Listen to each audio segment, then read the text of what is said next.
Good morning. Thank you for that. So I'm Emma, and some of you may know me when I was a baby, when I was in Kick, when I was in Creche, when I was in Ignite. And there's hopefully that you already know that we're speaking about Psalms today. And I've chosen Psalm 27 in particular. And in particular, verse 1. The Lord is my light and my salvation. Whom shall I fear? The Lord is the stronghold of my life. Of whom shall I be afraid? Fear is such a massive thing today.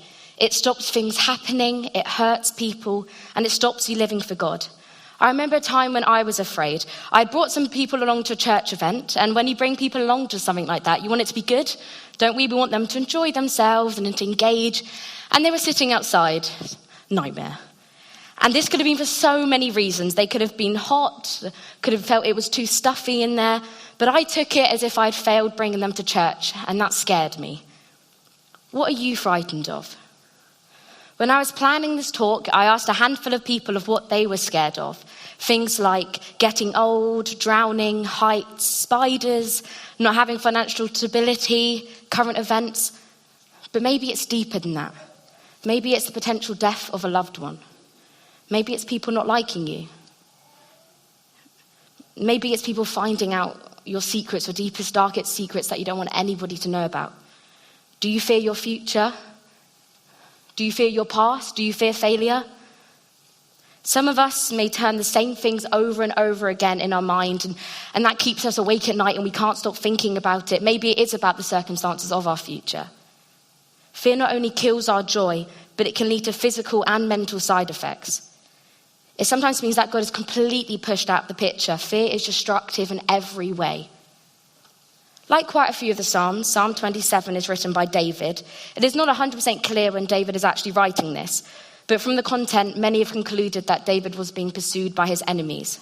David was evidently coming out of a place of fear. And I'm not saying that our fears are rational or unjustified. David's enemies are most definitely real. Failing, the future, spiders are definitely real. But where is God in all of this? David wrote verse 1 when his life was good, when God was answering all of his prayers. Perhaps this was after he killed Goliath. David begins his psalm in confidence. David had just been saved from his enemies, and he confidently states his new fearless attitude. David is such an influence for complete trust in God. But also, God has just helped him. His prayers have just been answered. It's easy to be super enthusiastic to God when something good has happened. But what about the opposite? How do we stay strong when life seems frightening and difficult?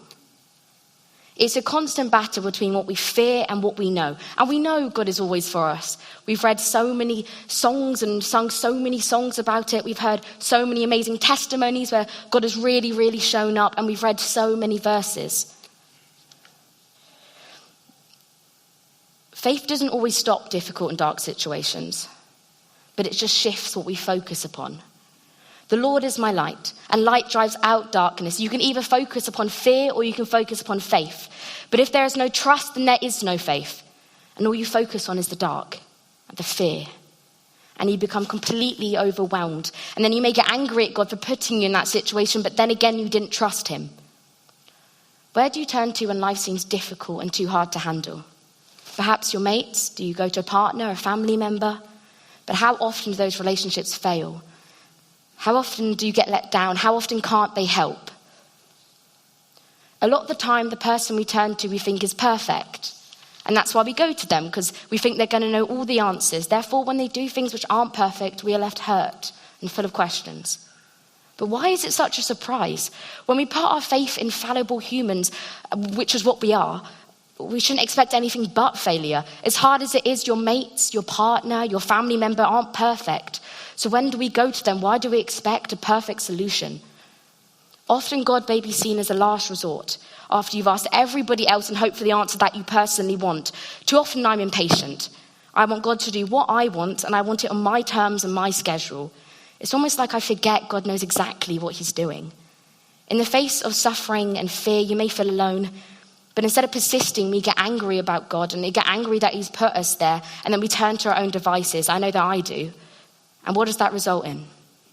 Back to David. David was a skilled and experienced warrior. He must have been a guy of immense physical strength. But nevertheless, he looked to God to be the center of his life and the strength of his life. David didn't act like he could do it all or only go to God with supermassive decisions and supermassive circumstances. He trusted God regardless. Often to admit that we are so powerless and to admit to the insufficiency of human strength is the first step to acknowledging that God has ultimate power over our lives. The more that we recognize our weaknesses, the more that we can experience his strength. Accepting what God wants is difficult. It requires such patience and trust. And sometimes all you want is a situation to change. But God's plan isn't always as easy as that. Sometimes what God wants isn't what you want it to happen or isn't the answer that you wanted or were expecting. Sometimes God does nothing. But real trust in God is trust regardless of a situation's outcome. I think often fear holds us back because it means that we're going to have to change our behavior and we don't want to leave a place of comfort and security. But God's plans are exciting. It's exciting to see how God uses people and brings people out their comfort zones and challenges their faith and changes people.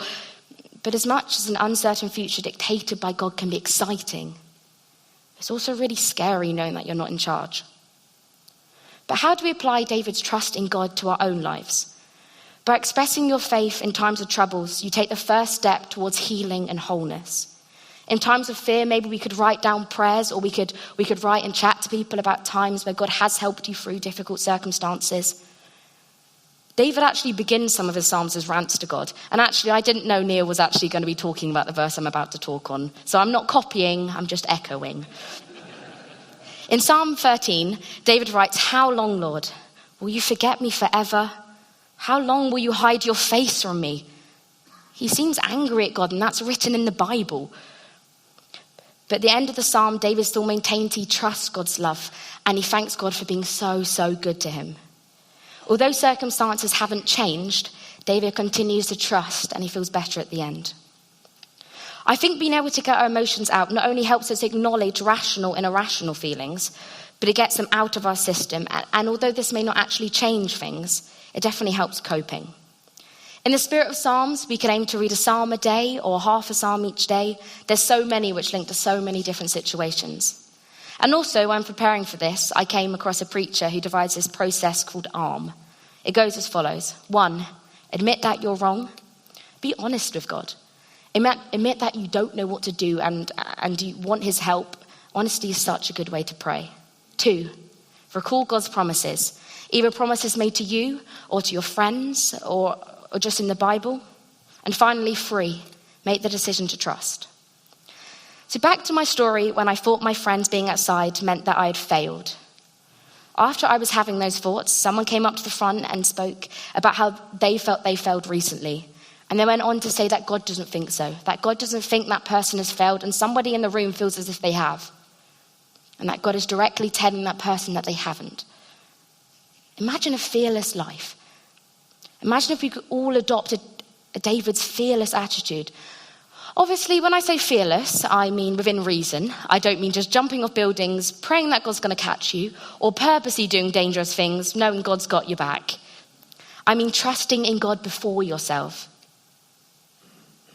How many lives could be changed? How many times have you been afraid to do something because of how God will perceive you or people will perceive you? How many times do you think others have missed out? How many times have you missed out? God has a funny way of pushing people out of their comfort zones. How many times has fear held you back? God puts people in situations where he wants them to be. If I'm living in constant fear, how am I supposed to make a difference? The Lord is our light and our salvation. What do you fear? The Lord is a stronghold of our lives. Why are you afraid? If you have any questions or just want to chat, I'll be here at the end. I'm sure there'll be a chance of prayer, and have a lovely rest of the service and a lovely week. Thank you.